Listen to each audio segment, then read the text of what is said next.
어떤 사람이 그 지금 물질에 대해서 물질의 어려움을 겪고 있다고 가정해 봅시다. 가정해 보는 겁니다. 그런데 대부분은 그 문제 때문에 물질의 문제 때문에 이 돈 문제 때문에 지금 말하는 거는 신앙관이 있는 사람들을 저는 얘기하는 겁니다. 좀 신앙 있는 사람은 기도원을 찾아갑니다. 좀 금식을 해본 사람들은 그 어떤 분위기를 아는 거죠. 기도원 찾아가요. 또 어떤 사람들은 목사님들을 찾아가죠. 목회자들을 찾아가요. 아니면 어느 교회든지 새벽 재단을 쌓게 되죠. 특별이라는 이름으로. 그러다 어쩌다 보니까 이 돈에 대해서 해결함을 받아요. 받잖아요. 안 받을 수는 없죠. 받을 수도 있고 안 받을 수도 있어요. 오늘 설교를 잘 들으세요. 그런데 의도예요. 의도. 그 사람에게는 있어서는 이 시계의 문제는요. 다른 것이 문제가 될 것이 없잖아요. 뭐예요? 돈이 문제죠. 돈만 해결되면 되는 거예요.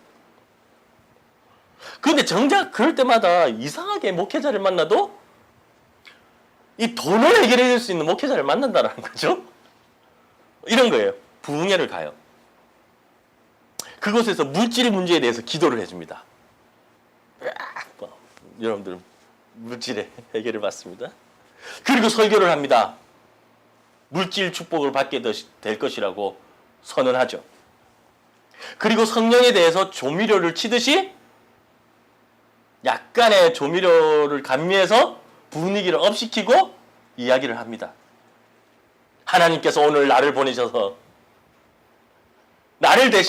주님을 대신해서 나를 보내셔서 여러분에게 문제를 해결해 주실 것이라고 믿으라고 말하죠. 그리고 로또 당첨되듯이 물질이 생깁니다. 그러면서 그것이 진정한 성령의 사역인 듯이 성령의 축복인 양 이야기합니다. 저와 여러분에게 돈이 필요합니다. 돈이 필요해요.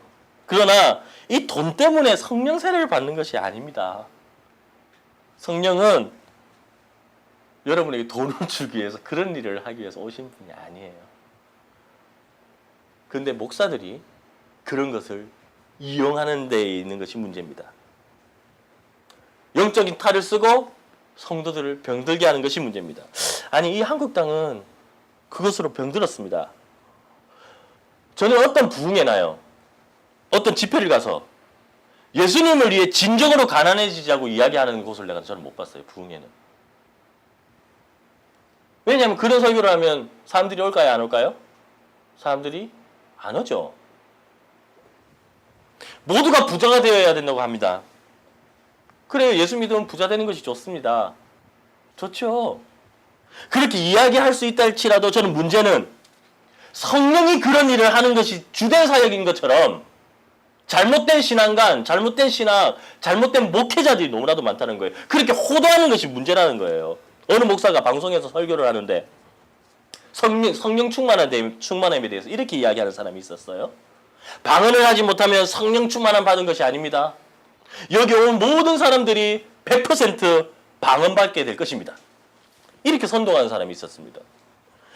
그래서 많은 사람들로 하여금 그곳에 참여한 사람들 중에 방언을 받지 못하면 어떤 생각을 가질까요? 오늘 여러분들 중에 내가 그런 설교를 했어요. 그럼 여러분들 중에 방언을 못 받는 사람도 있어요, 분명히. 그럼 방언 못 받는 사람들 어떻게 생각할까요? 나 성령 충만 받지 못했나?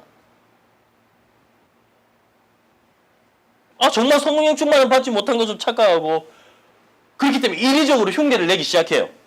웃긴 이야기죠. 어떻게 하나님 은사 중에 아주 많은 은사 중에 그 하나인 이 방언이 100% 받아야 된다는 것도 웃긴 이야기이고 방언 말고 다른 은사를 받으면 성령 충만함 받지 않은 것이라고 얘기하는 것도 웃기지 않을 수 없습니다. 그런데 정작 문제는 그런 사람들, 그런 목사들이 인기가 많다라는 것이 더 문제죠. 사람들이 따른다는 거예요. 청년들이 몰리고 청소년들이 몰립니다. 왜요? 눈에 보이니까요. 방언한다니까 방언하고.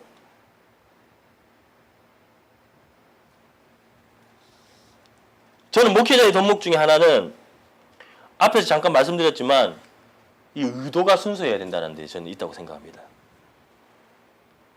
실은 목사인 저 입장에서 내가 이런 말을 하고 저런 행동을 할 때는 의도가 있다는 것을 여러분에게 말씀드리고 싶어요. 사실 목회자에는 크나큰 여러분들과 다른 양심이 존재합니다. 이 목회자의 목사의 양심 때문에 하고 싶어도 안 하는 것이 있습니다. 이것입니다. 여러분들 혹 개척교회를 하는 목사님들 여러분들 아시죠? 개척교회를 시작한 목사님들이 있습니다. 있다고 칩시다. 근데 개척교회를 하다 보니까 사람들이 부족할 거 아니에요. 물질도 부족하고 사람도 부족하고 일꾼도 부족합니다. 그러다 보니까 여러 가지 고민을 하고 이런저런 프로그램을 도입하기 시작해요. 그러다 잘못된 것임을 알고도 잘못된 신학이고 잘못된 사상이고 잘못된 프로그램임에도 알고도 사람들이 모이게 되는 것을 도입했습니다. 한국 땅이 너무 많아. 이거 부인할 수 없어요. 그리고 사람이 모여요. 그리고 숫자가 늘어납니다.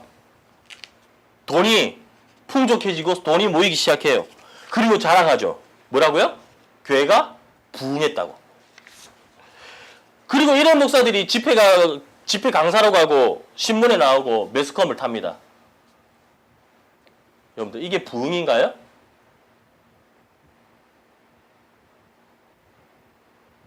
썩은 겁니다. 그렇게 성령 세례는요, 우리들로 하여금 주님의 마음을 품게 하는 것뿐만 아니라 나의 의도가 불순할 때는 성령께서 못하게 하세요. 그 성령의 운동이 아니에요. 하고 싶어도 안 하게 하시는 것이 성령입니다. 그것이 인간의 생각이라면 언제든지 성령께서는 바꾸게 하십니다. 우리들로 하여금 성령으로 마음을 품도록 하신다는 거예요. 그렇게 앞서 이 돈을 해결한 사람은 돈이 떨어지면 그것이 해결이 안 된다면 본질적으로 잘못되었기 때문에 언젠가는 떠납니다. 그 사람에게는 돈밖에 없어요. 그런 사람은 구원에 대해 관심이 없습니다. 그런 사람들이 한두 명이 아닙니다. 요즘은 교회를 이곳저곳 다니는 사람들이 있습니다. 기웃거리는 사람들이 있어요. 그것이 교회 상처 때문에 교회를 선택하지 못하는 사람들이 있어요. 목사에게 상처를 입고 교회에게 상처 입고 성도들에게 상처 입고 직분자들에게 상처를 입어서 교회를 선택하지 못하는 사람들이 있어요. 그런데 그런 사람들도 대부분이 교회를 판단하고 다니는 데 있다는 거예요. 여러분들과 저에게도 문제가 있습니다. 해결하고 싶죠. 해결하고 싶은 문제들이 있습니다. 그러나 저의 양심은 그것이 해결되어야 되긴 하지만 그렇다고 저 양심을 저버릴 수 없습니다. 왜요? 성령께서 말씀하시는 바예요. 네가 지금 하는 모든 일들과 말들이 너의 잘못된 의도들이라면 스톱해라. 아니요. 다시 표현할게요. 네가 지금 하고 있는 일과 네가 지금 하고 있는 말들과 네가 지금 하고 있는 계획한 모든 일들이 잘못된 의도에서부터 시작된 것이다. 성령 세례는 우리가 다음번에 나누겠지만 6절의 말씀처럼 이 땅에 다시 주어질 회복을 위하심입니다. 주께서 이스라엘 나라를 회복하시기 위해서. 나의 잘못된 것에부터 회복되어야 됩니다. 왜냐하면 살아계신 주님을 믿는다면 그분께서 오늘 우리가 지금 행하고 생각하는 모든 것들을 알고 계시기 때문입니다. 돌아가야 합니다. 생각에서부터 돌아가야 됩니다. 이것이 그런데 여러분의 이야기가 되어야 된단 말이죠. 저의 이야기뿐만 아니라 여러분의 이야기가 되어야 된단 말이죠. 저와 여러분이 성령을 체험하고 받아들였다면 그분은 계속해서 여러분들과 이야기하고 싶으실 겁니다. 여러분에게 임재하고 싶으실 겁니다. 그렇다면 귀 기울여 보십시오. 성령께서 말씀하시는 바를 귀 기울여 보세요. 나의 행동과 나의 언어과 나의 습관과 말들이 진정 성령으로부터 나오는 말인지 그것에서부터 나오는 것인지 귀 기울여 보시고 점검해 보십시오. 인간도 시간이 지나면 알게 돼요. 그게 자연의 법칙이에요. 비록 지금은 사실 어쩌면 인간에게 드러나지 않았다 할지라도 하나님을 속일 수 없습니다. 사랑하는 여러분, 그것이 어떤 의도입니까? 이 의도에서부터 인해 우리가 구원의 의뢰를 잊어버리고 혹 저와 여러분이 이 구원과 관계없는 하나님과 우리의 관계라면 얼마나 불행한 것인가요?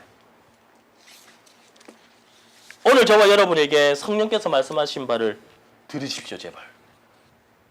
성령이 말씀하시는 바를 들으십시오. 그분의 소리와 외침에 승복하십시오. 우리가 헛된 길, 헛된 삶을 살아가고 있을 때 이제 그만 여기서 멈추어라. 이제 그만이라고 말씀하십니다. 목사인 저부터 이 음성을 따라가야 됩니다. 진정한 부흥은 여기서부터라고요. 어쩌면 시작이라 힘들지 모르고 멀다고 느껴지고 또한 갈 길이 먼 것처럼 느껴지는 목표점이 있는 것은 보이지만 갈 길이 멀게 느껴질 때 있죠. 그렇지만 우리가 꼭 해야만 하는 것, 그것이 바로 성령 세례입니다. 성령 세례. 우리가 인위적으로 받을 수 있는 것이 아니에요. 그러나 예수님께서 약속을 해주셨습니다. 오늘의 본문입니다. 같이 한번 읽어봅시다. 시작. 요한은 물로 세례를 베풀었으나 너희는 몇 날이 못되어 성령으로 세례를 받으리라. 이 약속이 저와 여러분에게 사실 이루어졌습니다. 다만 우리가 그렇게 살지 못하기 때문이죠. 오늘 이 시간 저와 여러분이 함께 나눈 이 말씀이 저의 이야기가 아닌 여러분의 이야기가 되기를 간절히 기원합니다. 여러분에게 성령께서 크나크게 임재하시고 오늘도 말씀하시고 여러분 자신에게 부흥이 일어날 수 있는 여러분의 생활, 여러분의 삶이 되기를 축원합니다. 기도하겠습니다.